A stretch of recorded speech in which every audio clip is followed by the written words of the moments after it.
respirando aún amenazas y muerte contra los discípulos del Señor, se presentó al sumo sacerdote y le pidió cartas para las sinagogas de Damasco, a fin de que si hallaba algunos hombres o mujeres de este camino, los trajese presos a Jerusalén.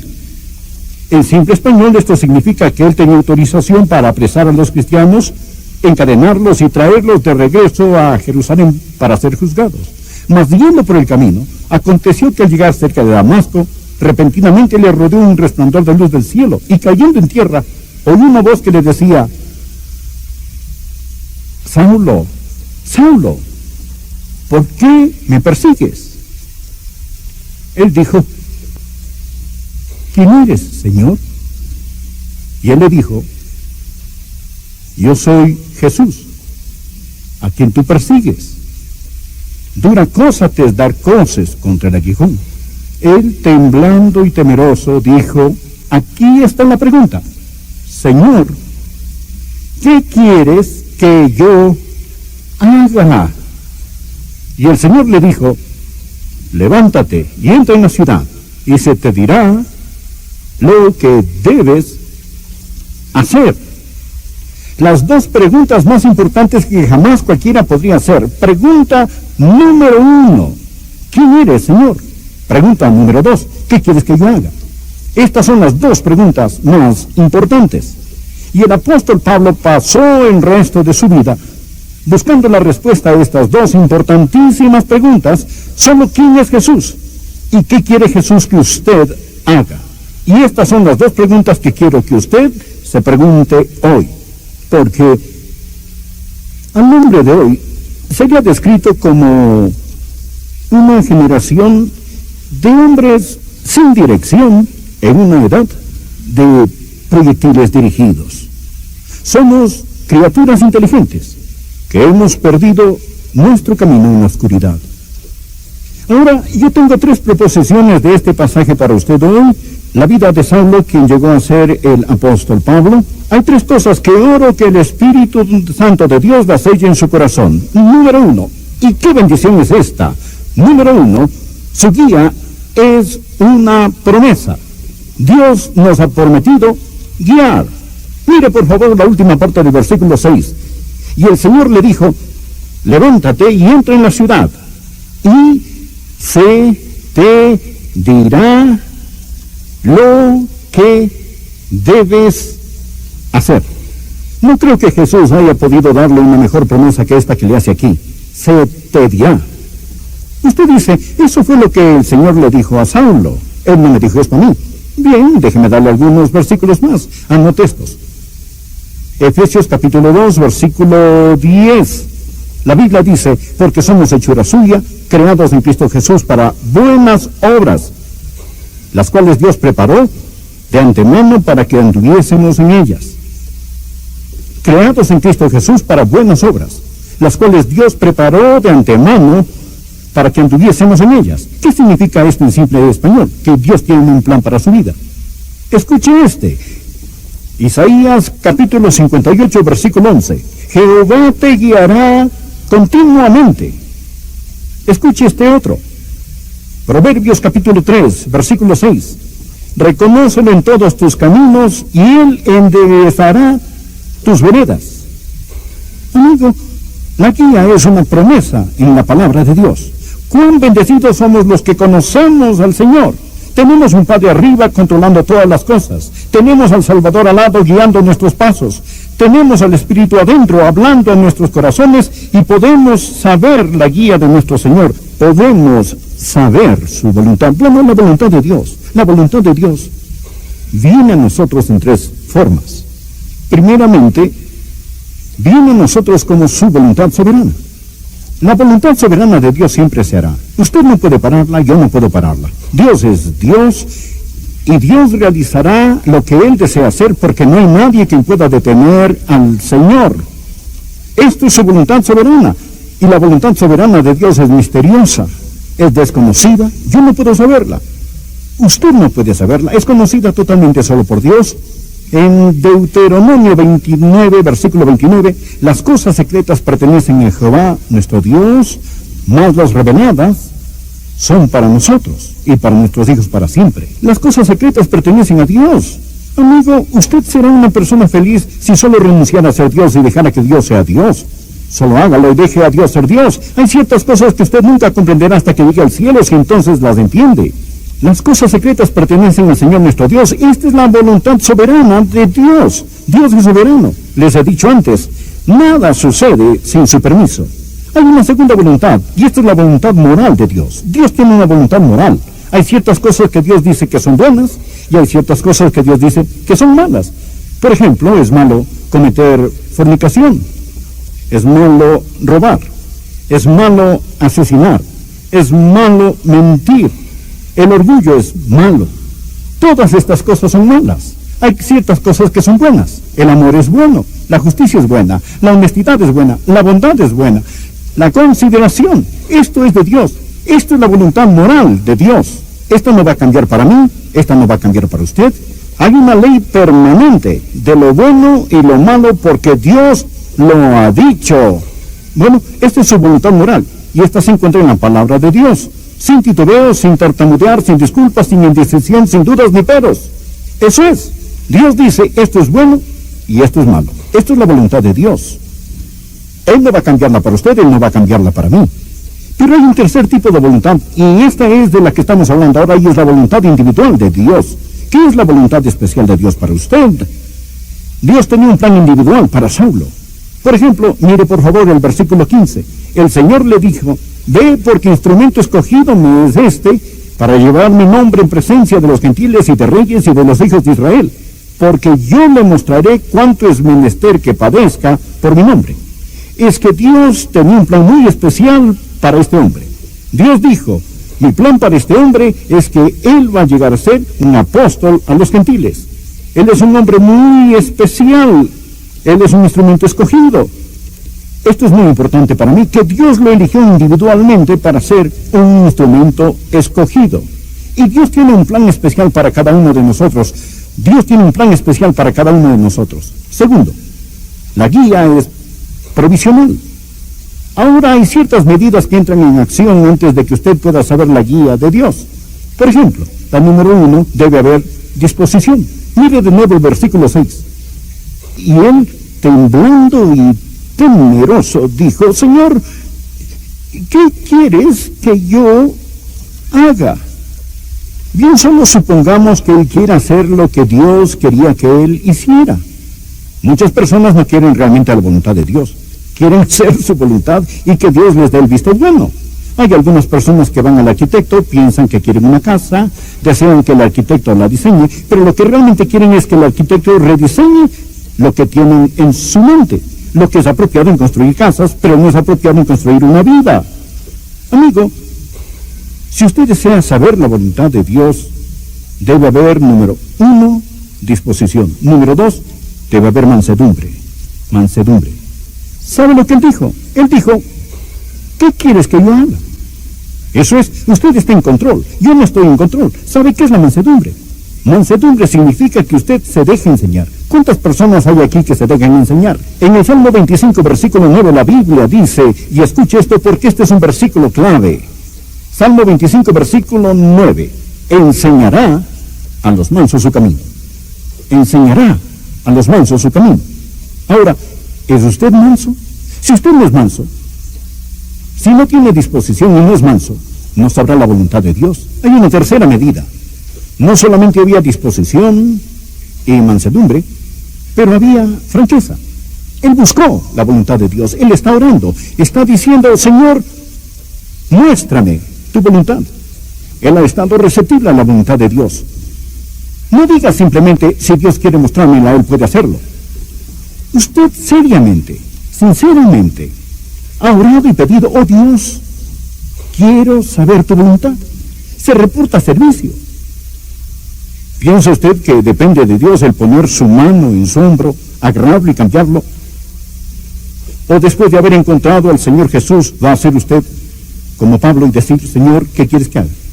¿Qué es, Señor, lo que realmente quieres que haga? Permítame hacerle una importante pregunta. Ha estado diciendo, he tropezado por todos lados, no puedo encontrar la voluntad de Dios, no sé la voluntad de Dios. ¿Puedo hacerle una pregunta personal? ¿Cuánto tiempo está pasando solo con Dios?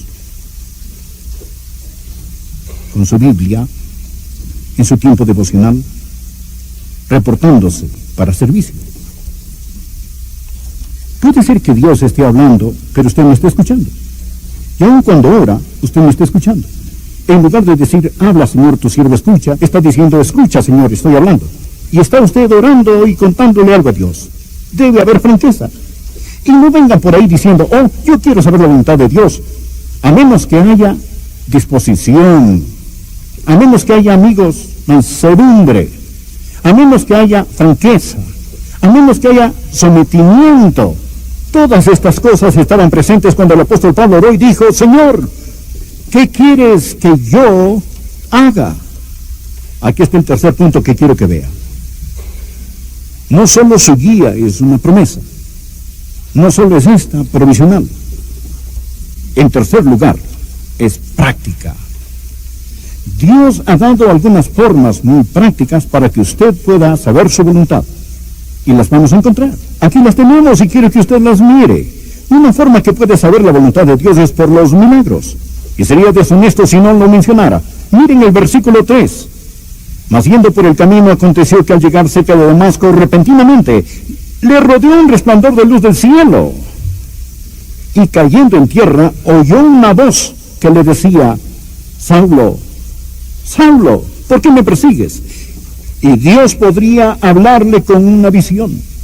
Dios podría hablarle en un sueño. Dios podría hablarle con una voz audible. Dios podría hablarle y orientarle con un milagro. Y quiero de inmediato decir, Él nos guía normalmente de esta forma.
Pero Él lo hace a veces. Ahora, desde que tenemos el Nuevo Testamento y la Biblia completa, este tipo de milagros no son muy necesarios hoy. Y esta no es la forma normal de Dios, pero lo menciono porque está aquí en la palabra de Dios. Dios podría hablarle en esta forma. Pero si usted tiene una visión, un milagro, un sueño, lo que sea, usted debe de verificarlo con las otras cosas que estoy a punto de decirles y vea si compaginan y que no sea pura autosugestión. Número 2, Dios hablará con usted y Dios le guiará con su palabra. Bien, ¿guió Dios al apóstol Pablo con su palabra? Créalo que sí. Número 1, él era un rabí y él estaba sumergido en la palabra de Dios en el Antiguo Testamento. Número 2, él acababa de oír un sermón y ese sermón fue dado por uno de los predicadores más grandiosos que jamás hayan vivido, un hombre de Dios lleno del Espíritu, Esteban. Y cuando Dios, el Espíritu Santo, apareció a Saulo, él dijo, dura cosa te es dar cosas contra el aguijón, es decir, resistir la palabra de Dios. Salmo 119, 105 dice, lámpara es a mis pies tu palabra y lumbrera a mi camino. Y la mayoría de la voluntad de Dios para su vida, amigo, se encuentra en la Biblia. Ahora, por ejemplo, si yo digo que no es la voluntad de Dios que se case con un incrédulo, si está saliendo con una persona y esa persona no es salva, entonces, ¿por qué salir con alguien con quien no podrá casarse si usted se enamora? Usted sabe la voluntad de Dios muchas veces al leer la Biblia. Y usted dice, Dios me está guiando a que me divorcie de mi esposa para casarme con otra. Esto es mentira. Una mentira. Está aquí en la palabra de Dios y es pura arrogancia la suya al orar y decir, Dios, muéstrame tu voluntad, cuando Dios a usted ya se la ha mostrado. Quiero mencionar una tercera forma en la que Dios le guiará. No solo por medio de su palabra, Dios le guiará por medio de sus siervos, por medio de su gente. Mire por favor el versículo 10.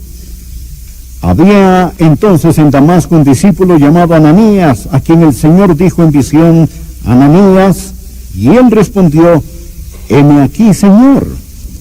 Y el Señor le dijo: levántate y ve a la calle que se llama Derecha, y busque en casa de Judas a uno llamado Saulo de Tarso, porque mira, está orando, y ha visto en visión a un varón llamado Ananías, que entra y le pone las manos encima para que recobre la vista.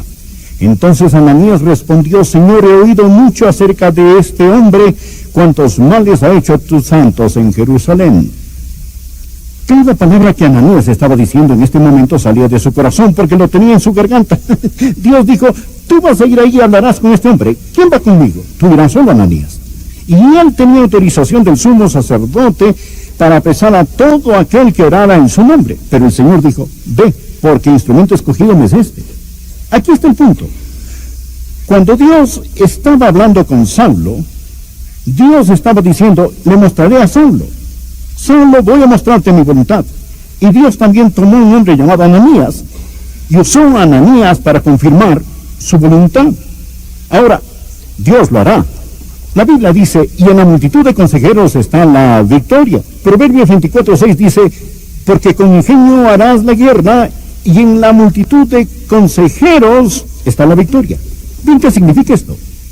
Significa que cuando Dios esté hablándole de algo, Dios se lo confirmará muchas veces con algunas otras personas, para que en boca de 2 o 3 testigos conste toda. Y no sea usted tan orgulloso y no sea tan arrogante que usted tenga miedo del consejo de otras personas. Ahora tenemos al pueblo de Dios. Le diré otra forma en la que Dios confirmará su voluntad, y es el Espíritu de Dios. Mire el versículo 17. Fue entonces Ananías y entró en la casa, y poniendo sobre él las manos dijo: hermano Saulo, el Señor Jesús, que se te apareció en el camino por donde venías, me ha enviado para que recorres la vista y seas lleno del Espíritu Santo. El Espíritu de Dios, desde ese momento en adelante, guió a este hombre. Fue el mismo hombre quien escribió en Romanos capítulo 8, versículo 14, porque todos los que son guiados por el Espíritu de Dios, estos son hijos de Dios. Y el mismo hombre escribió en Gálatas 5, 18, pero si sois guiados por el Espíritu, no estáis bajo la ley. El Espíritu de Dios le guiará. Usted oirá su voz. Jesús dijo: mis ovejas oyen mi voz. Y déjenme contarle cómo guía el Espíritu Santo. Si alguna vez vean una persona obsesionada, probablemente está gobernada por el diablo.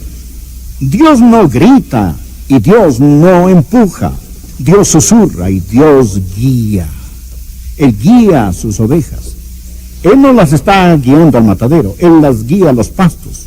Y más le vale que llegue a ser lo suficientemente sensible para poder oír al Espíritu de Dios y conocer su voz. Desearía tener más tiempo para tratar sobre esto, pero permítame darle la última forma con la que puede saber, no solo el Espíritu de Dios, pero la sabiduría de Dios. Dios le guiará con sabiduría pura. Noten el verso 20. Enseguida predicaba a Cristo en las sinagogas, diciendo que este era el Hijo de Dios. Espera un momento. ¿Quiere decir que de inmediato, aquí este hombre, de inmediato está predicando a Cristo? Sí. Y todos los que le oían estaban atónitos.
Y decían: ¿no es este el que asolaba en Jerusalén a los que invocaban este nombre? Y a eso vino acá, para llevarlos presos ante los principales sacerdotes. Mas ve el versículo 22. Pero Saulo mucho más se esforzaba Pero no está hablando de poder físico, no está levantando pesas. Y confundía a los judíos que moraban en Damasco, demostrando que Jesús era el Cristo. ¿De dónde consiguió ese poder? ¿De dónde vino este? Dios le dio sabiduría sobrenatural. Santiago capítulo 1, verso 5. Y si alguno de vosotros tiene falta de sabiduría, pídala a Dios, el cual da a todos abundantemente y sin reproche, y le será dada. Oh, amigo, la voluntad de Dios se encuentra entre sus orejas. Aquí mismo. Oh, usted dice, presentéis vuestros cuerpos como sacrificio vivo, santo, agradable a Dios, que es vuestro culto racional. No os conforméis a este siglo, sino transformaos por medio ¿de qué? De la renovación de vuestra mente. ¿Sabe lo que es la sabiduría? Esta es ver la vida desde el punto de vista de Dios. Amigo, cuando usted ora y recibe el Espíritu de Dios, y cuando alberga la palabra de Dios en usted y recibe la vida sobrenatural de Dios, entonces empezará a tener sabiduría. El conocimiento viene al mirar alrededor, pero la sabiduría viene al mirar arriba, y Dios le guiará, y Dios le dará sabiduría.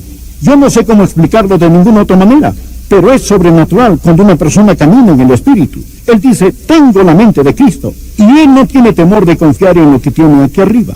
No es natural, es sobrenatural. Amigo, sabiduría no es que se le llenen los ojos de lágrimas y sentir un calorcito en el corazón, es tener una mente que permanece en Dios, llena de la palabra de Dios, guiada por el Espíritu de Dios, y la Biblia dice que Dios le guiará con sabiduría. Hay otra cosa que quiero poner aquí con la que Dios nos guía, y esta es la providencia de Dios. Ahora, en ese tiempo, si lee este capítulo, habían algunas personas quienes decidieron que ya tenían suficiente de este hombre y estaban listos para destruirlo. Pero oyó